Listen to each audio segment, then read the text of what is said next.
जमाने की कसम। क्या माना? बोलो जोर से। जमाने की कसम। कसम उठाने वाला कौन? अल्लाह। कसम उठाने वाली जात अल्लाह ताला, परवरदिगार, खालिक कायनात। क़िबला तशरीफ ले आए। ये उलमा हैं, उसूल जानते हैं कसम कब खाई जाती है, कब कब उठाई जाती है। कसम उस वक्त में उठाई जाती है जब किसी को यकीन दिलाना मकसूद हो, अपने आप को सच्चा साबित करना मकसूद हो। मैं किसी बात को अगर जोर दे के कहूं, आप मानेंगे या नहीं मानेंगे मुझे ये भरोसा नहीं है, तो मैं कसम खा के कहूंगा कि मैं कसम खा के कहता हूं ये बात सच है, तो फिर आप मेरी कसम पे एतबार करके फिर आप मेरी बात को मान लेंगे। कहीं चोरी हो गई, 5,000 रुपए चोरी हो गए बिलफर्ज। 4 लोग बैठे हुए थे उस जगह पर, चारों से मालूम किया जा रहा है किसने चुराए। अपने आप को सच्चा साबित करने के लिए वो कसम खा रहे हैं, कहते हैं कसम से मैंने नहीं लिए। मतलब यकीन दिलाना मकसद है कि मैं जो कह रहा हूं वो सच है, मैं जो बोल रहा हूं वो सच है, मेरी हर बात में सदाकत है, मेरे हर लफ्ज में सदाकत है। कसम इसलिए खाई जाती है, कसम इसलिए उठाई जाती है कि यकीन दिलाया जा सके, खुद को सच्चा साबित किया जा सके। ऐ लोगों अब जरा गौर करना, बात इंसानों की हो तो कसम से यकीन दिलाया जाएगा, मगर मुझे बताओ सबसे बड़ा सच्चा कौन? तो जवाब आएगा जिसका हर लफ्ज सच्चा, हर कौल सच्चा, हर वादा सच्चा, वो जात मेरे परवरदिगार की है। सबसे बड़ा सच्चा तो मेरा अल्लाह है ना। बोलो, कई लोग यहां डंडी मार जाते हैं और वो आपके यहां भी आते होंगे ऐसे हंसते हुए, चलो चलो अल्लाह रसूल की बातें करेंगे। फिर जब आप उनसे मालूम करोगे, अकीदे की बात करोगे, अभी मुझसे कबल आपने अकीदे के ताल्लुक से सुन लिया, डंडी मार गए लोग अकीदे में। उन्होंने जब कुरान की आयत पढ़ी ना, इन्नल्लाह अला कुल्ली शैइन कदीर, तो वो भूल गए, हदें पार कर गए, कहने लगे अल्लाह हर शय पे कादिर है। तो बोले अल्लाह झूठ बोलने पे भी कादिर है। मैंने कहा तेरी बेगैरती कि तेरे दिमाग में झूठ ही आया। तू अगर तेरा दिमाग पाक होता, तेरी फिक्र पाक होती, तेरी सोच पाक होती, तेरा कल्ब पाक होता, तो तेरे दिमाग में अल्लाह की जात की तरफ ये ऐब कभी तू न लाता, बल्कि तू कहता अल्लाह पाक है, बेऐब है, लारैब है। तू कभी अपनी जबान पर ये जुमला नहीं लाता, मगर डंडी मार गए। बोले अल्लाह झूठ बोल तो सकता है मगर बोलता नहीं है। माज़अल्लाह, कहिए माज़अल्लाह। क्या आपको लगता है कि अल्लाह झूठ? बोलो भाई, हमारा अकीदा अल्लाह पाक है, बेऐब है, लारैब है। अल्लाह का हर कौल सच्चा, हर वादा सच्चा, हर लफ्ज सच्चा, कुरान सच्चा, उसने जो नबी रसूल भेजे सच्चे, उसने जो आयतें नाजिल की सारी आयतें बातें सच्ची, हर हर लफ्ज सच्चा, उसका कलाम सच्चा, उसका पयाम सच्चा, उसका जिब्राइल सच्चा, उसका मीकाईल सच्चा, उसका इसराफील सच्चा, उसका इजराइल सच्चा, तमाम अल्लाह ताला के बनाए फरिश्ते सच्चे, अल्लाह के पैगंबर सच्चे। और इन सब सच्चों में अल्लाह ने सबसे बड़ा सच्चा जो बनाया वो मुस्तफा जाने रहमत को बनाया है, आमिना के लाल को बनाया है। इसीलिए तो मेरे आला हजरत फरमाते सारे अच्छों में अच्छा समझिए जिसे, सारे अच्छों में अच्छा समझिए जिसे, है उस अच्छे से अच्छा हमारा नबी, है उस अच्छे से अच्छा हमारा। सबसे अच्छा, सबसे प्यारा, सबसे सच्चा अल्लाह ने अपने महबूब को बनाया, सच्चे ने सच्चे को बनाया। तो अल्लाह की बारगाह में अर्ज किया जाए मौला तू सबसे बड़ा सच्चा, तुझे कसम की जरूरत क्या पड़ी, तूने कसम क्यों उठाई। ये कुरान में जो कसमें हैं ये किस लिए? ताजदारे मदीना वाली ये कायनात मुस्तफा जाने रहमत के प्यारे गुलामों, गौर से सुनो। आप आलम ख्याल में, आलम रुया में जब अल्लाह की बारगाह में अर्ज गुजार होंगे, या अल्लाह तुझे कसम की क्या जरूरत, तो जवाब आएगा बंदो यकीनन मुझे कसम की जरूरत नहीं, मगर जब तुम्हारा रब कसम उठाता है, अल्लाह ताला के हर काम में हिकमत है। जब तुम्हारा परवरदिगार कसम उठाता है तो जिस चीज की कसम उठाता है उसकी अहमियत को बयान करना मकसद होता है। जब अल्लाह किसी शय की कसम उठाता है तो उसकी इज्जत को बढ़ाना मकसद होता है, उसकी अहमियत को बयान करना मकसद होता है। अजीजाने गिरामी उल कद्र गौर फरमाइए, अल्लाह ताला ने यहाँ वक्त की कसम उठाई, फरमाया वल अस्र, जमाने की कसम, तो गोया साफ हो गई बात। अल्लाह ताला ने यहाँ पर वक्त की अहमियत को बयान फरमाया। वक्त की अहमियत क्या होती है? वक्त बड़ा बलवान होता है। याद रखना मेरे अजीजों, अल्लाह ताला ने वक्त की अहमियत को बयान किया और गोया मिजाज दे दिया, वक्त की कद्र किया करो। आज जो वक्त है वो कल लौट कर नहीं आने वाला, आज जो गुजर गया कल वापस नहीं आने वाला। वक्त का चरखा चल रहा है, वक्त का पहिया घूम रहा है। आप किसी नदी के पुल पे खड़े हो जाइए, जो पानी एक मर्तबा पुल के नीचे से गुजर जाता है वो दोबारा लौटकर उस पुल के नीचे नहीं आता है। एक मर्तबा गुजर गया सो गुजर गया, वक्त का पहिया घूम गया सो घूम गया। एक मर्तबा जो वक्त गुजर गया सो गुजर गया, वापस नहीं आने वाला। अगर फिर भी यकीन नहीं होता हो तो इन बुजुर्गों से याद, इन बुजुर्गों के पास बैठो, इनसे मालूम कर लो, ये बताएंगे कभी इनका बचपन भी हुआ करता था, कभी ये जवान भी हुआ करते थे, कभी जवानी का ज़ौम भी हुआ करता था, कभी इनके भी बाल काले हुआ करते थे।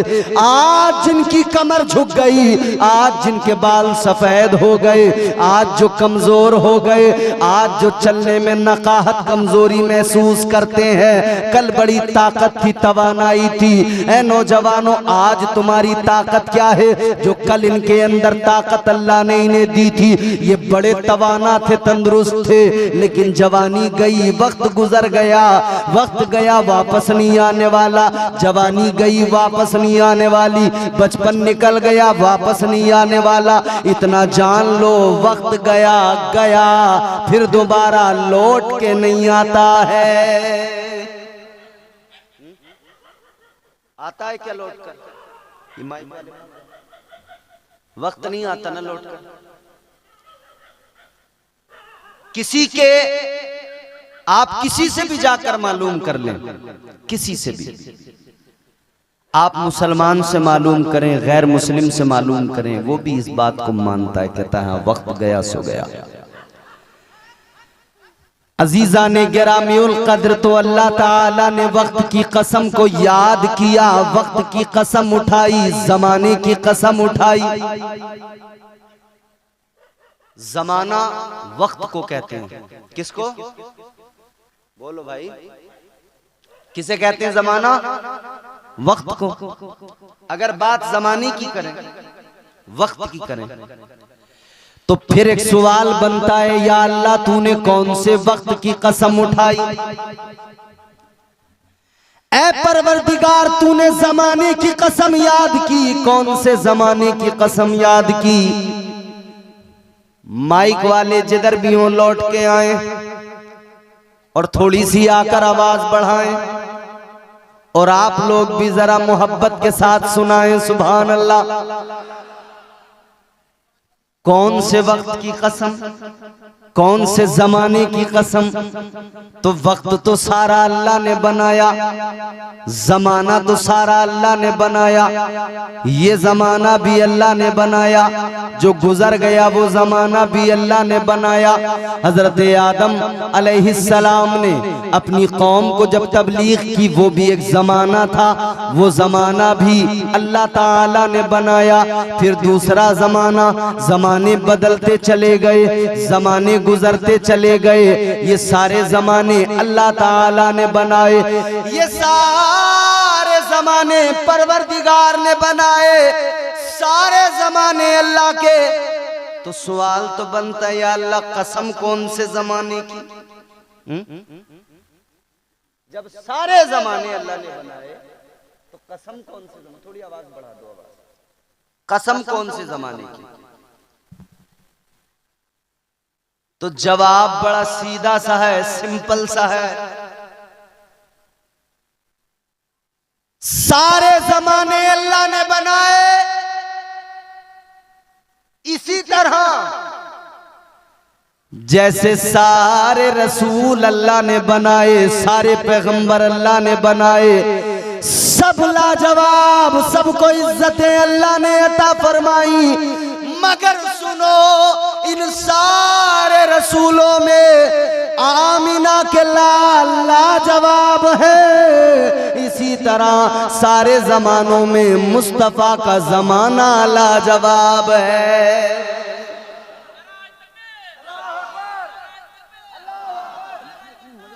पता नहीं कैसा खुश्क माई का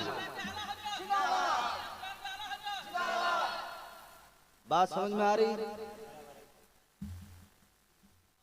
ये जो दुनिया में है कुल खजाना मेरे हुजूर का है, और हर जमाना मेरे हुजूर का है। जमाने भी यूं सारे मेरे अल्लाह ने बनाए, तो सबके मालिक मेरे आका ही हैं, सब जमाने मेरे हुजूर के। मगर वो जमाना स्पेशली कि जब हुजूर ने अपनी जाहिरी जिंदगी गुजारी जिस जमाने के अंदर, वो जमाना कितना प्यारा जमाना रहा होगा ना। वो कितना प्यारा जमाना था। ये भी एक जमाना है, वो भी एक जमाना था कि उस जमाने के अंदर मदीने की गलियों में मुस्तफा का आना जाना था। ये भी एक जमाना है, वो भी एक जमाना था। वो कितना प्यारा जमाना जब मुस्तफा जाने रहमत मुसल्ले पे खड़े हो के नमाज पढ़ा रहे हैं और नबी के सहाबा आका की इक्तदा में नमाजें अदा फरमा रहे हैं। कितना प्यारा जमाना, क्या जमाना था। जिनको अल्लाह ने रहमते कौनैन बनाया, रहमते कायनात बनाया, रहमत बन के मुस्तफा आए। क्या जमाना होगा, नबी जिधर जाते होंगे रहमतें लुटाते होंगे, जिधर कदम रखते होंगे बरकतों का नुज़ूल होता होगा। जिस तरफ मेरे मुस्तफा जाते होंगे उस तरफ अल्लाह के फरिश्तों का नुज़ूल होता होगा। क्या जमाना, हाय हम जमाने याद करते हैं, जवानी में अपने बचपन का जमाना याद करते हैं, बुढ़ापे में अपनी जवानी का जमाना याद करते हैं। आज लोग बैठते हैं बात करते हैं तो 100 साल पीछे के जमाने को याद करते हैं, उस जमाने की बात करते हैं। आज भी हमारे बुजुर्ग गुजरे जमाने की बातें करते, कहते वो क्या जमाना था जब 10 पैसे में बड़ा सामान मिलता था, 25 पैसे चलते थे और बड़े धमाकेदार 1 किलो शक्कर यानी चीनी मिलती थी 25 पैसे में। बच्चे अपने माँ बाप से मांगते थे तो 1 आना 2 आना, और आज तो बच्चे भी 1-2 रुपए में 5 रुपए में राजी नहीं हो रहे, 10 से ऊपर का हिसाब है। माँ बाप परेशान, भिखारी भी है ना, भिखारी अगर तुमने 1 रुपया दे दिया तो घूर के देखता है दुआ देने के बजाय, गुस्सा आ जाता है उसे देख के, कहता है भाई ये तो हमारी पार्टी का आदमी है, इसका तो ज्यादा मामला खराब है? 10-20 में और अब तो 10-20 में भी जल्दी राजी नहीं हो रहे, ये इरादा रखते हैं पूरे दफ्तर लेके चल रहे हैं अपने साथ, एक रजिस्टर, उसमें एक किसी डॉक्टर की एक रिपोर्ट लगी हुई होती है, वो रिपोर्ट दिखा कहते हैं कि भाई साहब हमारे घर में हमारे साहब बीवी बड़ी बीमार है, हॉस्पिटल में है और ऑपरेशन होना, 6 लाख का खर्चा, बड़े परेशान है, कमाने वाला कोई नहीं है, अकेले हैं, मदद कर दो, 2-4 हजार रुपए दे दो। अब 2-4 हजार से बात चलेगी तो आदमी 100-200 तो दे ही देता है। बड़े नए नए तरीके से लूट रहे हैं।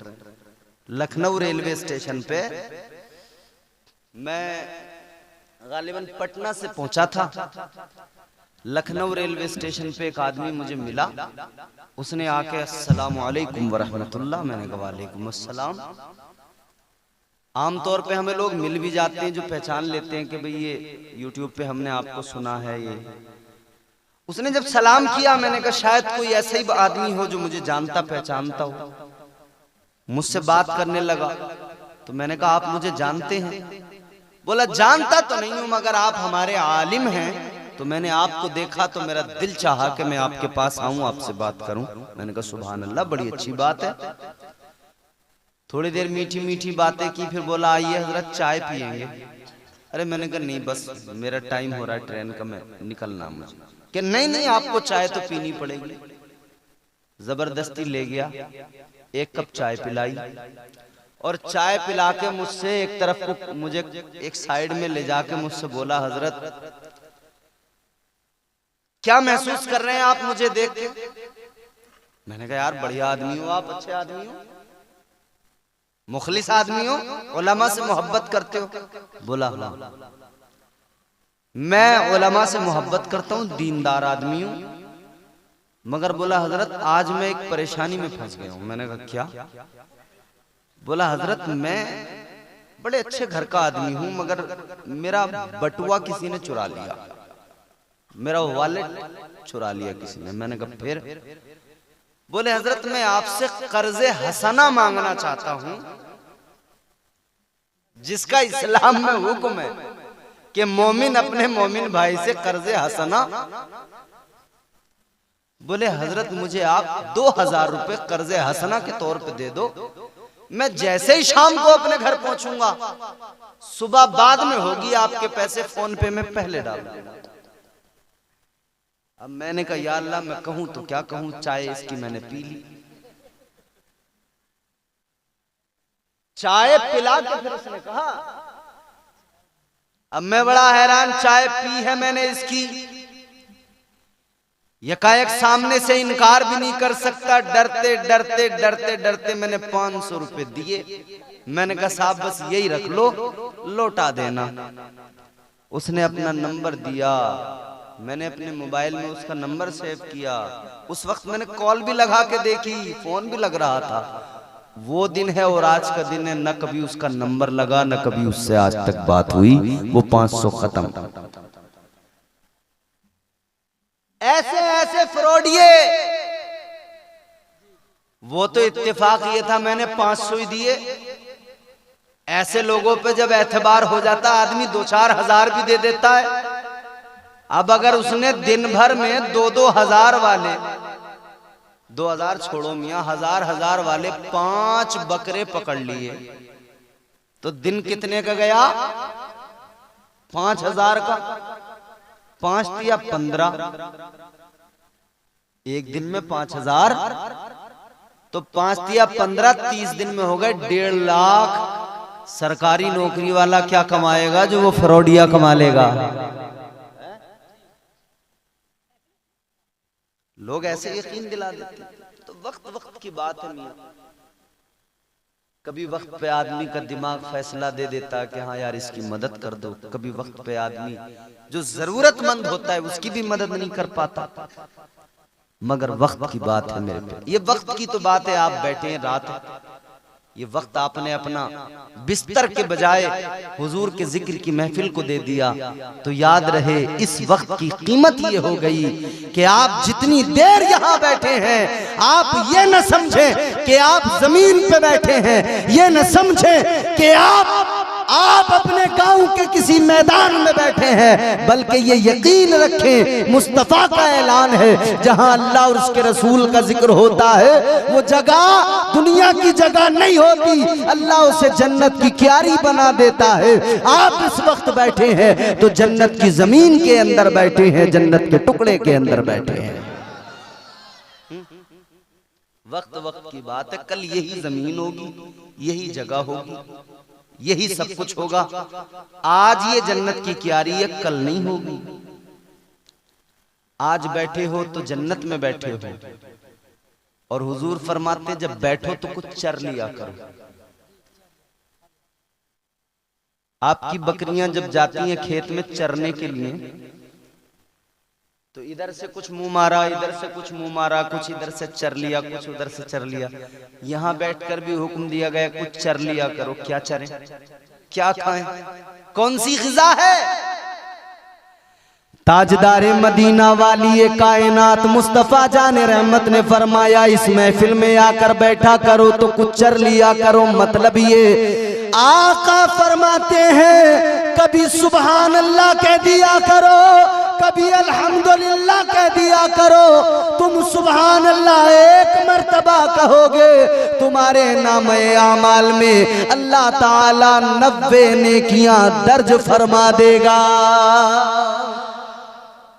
और कयामत के दिन एक एक नेकी की अहमियत का पता लगेगा। ये भी एक वक्त है, वो भी एक वक्त होगा। उस वक्त में ये वक्त याद आएगा जब अल्लाह की अदालत कायम होगी, रब के हुजूर खड़े होंगे, आमालनामा खुला होगा, दुनिया में जो कुछ किया वो सामने होगा, रजिस्टर खुल गया। ये अल्लाह ने किरामन कातिबीन 2 फरिश्ते मुकर्रर किए हैं। आप रेलवे स्टेशन पे जाते हैं, एयरपोर्ट पे जाते हैं, सरकारी दफ्तर में जाते हैं, सीसीटीवी कैमरे लगे हुए होते नहीं। मैं आसान बिल्कुल आसान करके समझाने की कोशिश कर रहा हूं आपको। सीसीटीवी कैमरे लगे हुए होते हैं, किस लिए, उनका काम क्या है? आप जो कुछ कर रहे हैं, एक आदमी कंट्रोल रूम में बैठा है, सारे कैमरों की वीडियो शो हो रही है, वो देख रहा है, नजर रख रहा है। अगर आपने कोई चीज उठाकर जेब में रख ली, किसी दुकान पे जाकर कोई चोरी कर ली, उसने कैद कर लिया सीसीटीवी कैमरे ने, पता लग जाएगा आपने ये किया वो किया। तो जहां लिखा हुआ रहता है ना कि आप सीसीटीवी कैमरे की निगरानी में हैं, तो आदमी जरा संभल के चलता है। एक नौजवान, उसे आप तन्हाई में कमरे में बंद कर दें किसी खातून के साथ, किसी खातून के साथ कमरे में बंद हो वो, बस उसे इतना बता दो कि यहां सीसीटीवी कैमरा लगा हुआ है। उस औरत से कितनी दूर बैठेगा? क्योंकि उसे पता होगा इधर जो कुछ भी करूंगा बाहर सब देखा जा रहा है। ओ अल्लाह के बंदो, सोचने वाली बात यह है, सीसीटीवी कैमरा लगा हुआ हो तो डर रहता है, खौफ रहता है, सोचते रहते हो इधर जो कुछ करूंगा उधर देखा जा रहा है, तो फिर दुनिया में हो ये क्यों नहीं सोचते इधर जो कुछ कर रहा हूं ये किरामन कातिबीन देख रहे हैं, रिकॉर्ड कर रहे हैं, सब लिख रहे हैं, जो भी इधर करूंगा ये अल्लाह की अदालत में सब का सब पेश कर देंगे।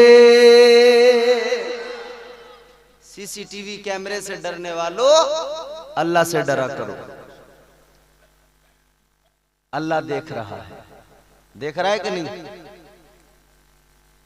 जनाबे हजरत यूसुफ अलैहिस्सलाम बड़े खूबसूरत थे, जुलेखा उनका दिल आ गया, अपने साथ ले गई। 7 कमरे थे, कमरे के अंदर कमरा, कमरे के अंदर कमरा, कमरे के अंदर कमरा, दरवाजे के पीछे दरवाजा, दरवाजे के पीछे दरवाजा, 7 दरवाजे, 7 कमरे, आपको अंदर ले गई। 7 दरवाजों में ताले, सब लॉक कर दिया।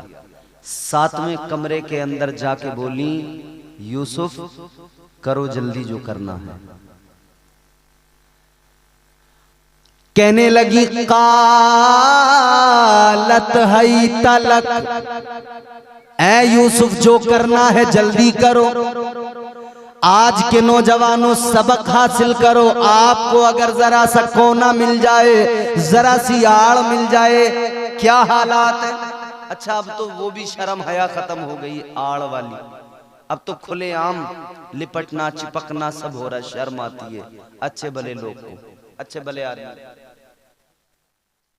दिल्ली में जाके देखो, मेट्रो में जाओगे तो वहां चिपके लिपटे हुए नजर आएंगे, सड़कों पे देखो तो चिपके हुए नजर आएंगे।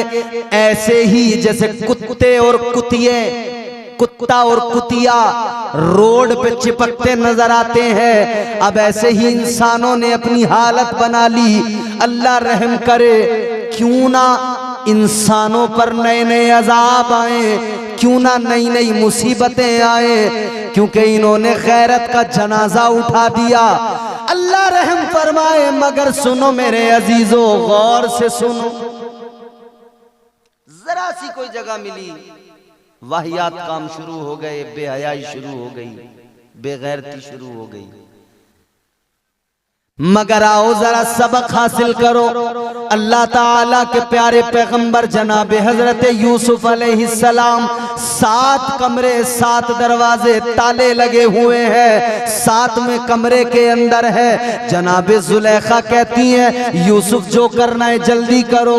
जनाबे यूसुफ अलैहिस्सलाम ने फरमाया, क़ाल माअल्लाह,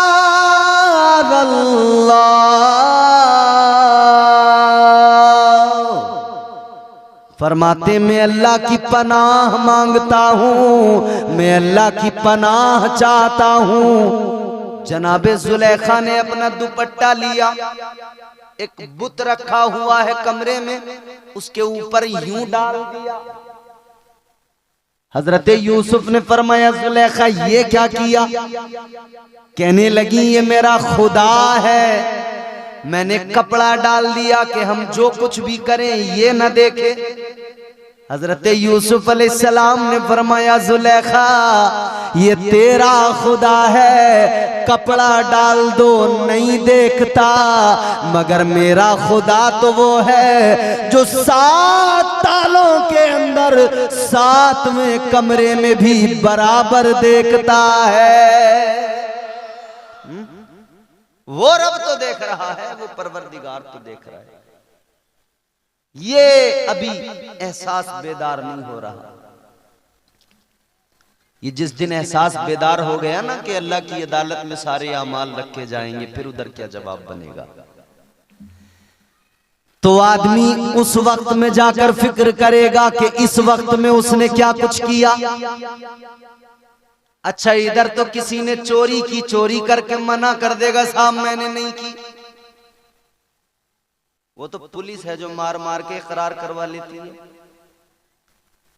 पुलिस तो उससे भी मनवा लेती है जिसने काम ही नहीं किया हो, इनोसेंट आदमी हो, इनोसेंट बंदा। और जब पुलिस मारती है कुछ किया ना हो, मगर फिर भी देख के कहता है, जब वो पटा आता है ना सामने जिस पे लिखा रहता है आनविलो सजना, तो देख के कहता हाँ जी मैं नहीं की है चोरी, बस मारो मत मुझे। मगर मेरे अजीजों गौर से सुनो, इधर बंदा जुर्म करके इनकार कर देता है,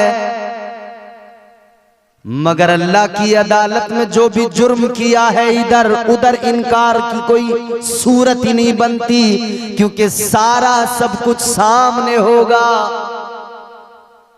सब याद आ जाएगा, छोटे से छोटा गुनाह भी याद आ जाएगा। मैंने ये गुनाह किया था, मैंने ये किया था, मैंने वो किया था। फिर नदामत के सिवा कुछ नहीं, शर्म ही शर्म, नदामत ही नदामत। फिर अल्लाह की अदालत में ये कहेगा, या अल्लाह मुझे थोड़ी सी मोहलत मिल जाए, वक्त मिल जाए, एक बार मुझे दोबारा से जिंदगी मिल जाए, ताकि जो कुछ मैंने गलत किया इसको सही कर सकूं। एक बार और काश मुझे जिंदगी मिल जाती, मगर जिंदगी ना मिलेगी दोबारा, एक बार मिलती है जिंदगी, जो कुछ करना है इसी में करना है। अच्छाइयां करोगे तो अच्छा पाओगे, बुराइयां करोगे तो बुरा पाओगे, जैसी इधर बोओगे वैसी फसल उधर काटोगे। याद रखना ये वक्त है जो उस वक्त को कामयाब बनाता है, तो इस वक्त में उस वक्त को याद करना जरूरी है। वक्त की अहमियत को समझें आप, इस वक्त में रहकर उस वक्त की अहमियत को समझें, और इस वक्त में रहकर इस वक्त की अहमियत को भी समझें। वक्त बड़ा बलवान होता है, वक्त बड़ा ताकतवर होता है। वक्त ने बड़े बड़े पहलवानों को पछाड़ दिया। सिकंदर जैसे बादशाह वक्त की मार से न बच सके, कारून जैसा बादशाह, नमरूद जैसा ताकतवर बादशाह, फिरौन जैसा ताकतवर बादशाह वक्त की मार से बच न सका, तो आप और हम क्या हैं, हमारी औकात और बिसात क्या है। याद रखना आज वक्त है तो समझ लो। इसीलिए मेरे इमाम ने, ताजदारे अहले सुन्नत ने, सरकारे आला हजरत ने फरमाया, आज ले उनकी पनाह, आज मदद मांग उनसे, आज ले उनकी पनाह, आज मदद मांग उनसे, कल न मानेंगे कयामत में अगर मान गया। आज वक्त है, आज समझ जा, आज अपने आप को बेहतर बना ले। वक्त की अहमियत को समझ, वक्त की कद्र कर। आगे बढ़ो मेरे अजीजों, यहां तो मैंने आपको बस इतना समझाया वक्त क्या है। अगर वक्त पे ही हम बात करते चले जाएं तो रात निकल जाएगी, बात खत्म नहीं होगी। मगर हमने और भी एक दो बातें आपकी खिदमत में पेश करनी। बात आपकी समझ में आ गई होगी कि वक्त बड़ा ताकतवर होता है, वक्त की कद्र करना चाहिए। तो अब नौजवानों, मेरा